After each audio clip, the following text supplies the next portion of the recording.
छत्रपती संभाजीनगरचा उमेदवार बदला अशी मागणी विनोद पाटील यांच्याकडून करण्यात आली आहे। मराठा समन्वयक विनोद पाटील यांनी उदय सामंत यांची देखील भेट घेतलेली आहे।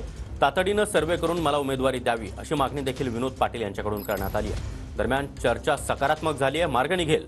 मुख्यमंत्री उद्या पाटील यांची भेट घेतील असं देखील उदय सामंत यांनी म्हटलंय।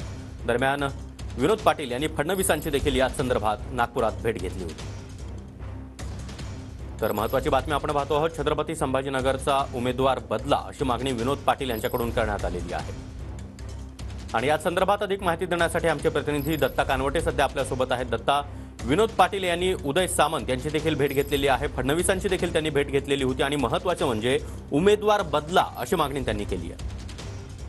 नक्कीच सागर, विनोद पाटील यांच्याकडून उमेदवारी मिळवण्याचे प्रयत्न जे आहे ते अजूनही सुरू असल्याचं आपल्याला पाहायला मिळते। काल त्यांनी फडणवीसांची भेट घेतली होती, त्याबरोबर उदय सामंत हे छत्रपती संभाजीनगरमध्ये आले असता विनोद पाटील यांनी रामा हॉटेलमध्ये जाऊन उदय सामंत यांची सुद्धा भेट घेतलेली आहे आणि उमेदवार बदला अशा स्वरूपाची त्यांनी मागणी केलेली आहे। आपण सर्वे केलेला आहे, आपण सर्वेमध्ये निवडून येऊ शकतो असा दावा विनोद पाटलाचा आहे, त्यामुळे उमेदवारी बदलण्याची त्यांनी मागणी केलेली आहे। त्यांचं म्हणणं जे आहे ते उदय सामंतांनी ऐकून घेतलेलं आहे आणि मुख्यमंत्र्यांना सांगण्याचं या संदर्भातलं आश्वासन सुद्धा त्यांनी दिलेलं आहे। मात्र संदीपान भुमरे यांनी आपला उमेदवारी अर्ज भरलेला आहे, त्यामुळे नक्की काय होऊ शकतं हे पाहणं महत्त्वाचं ठरणार आहे। नक्कीच दत्ता, धन्यवाद या सविस्तर माहितीसाठी।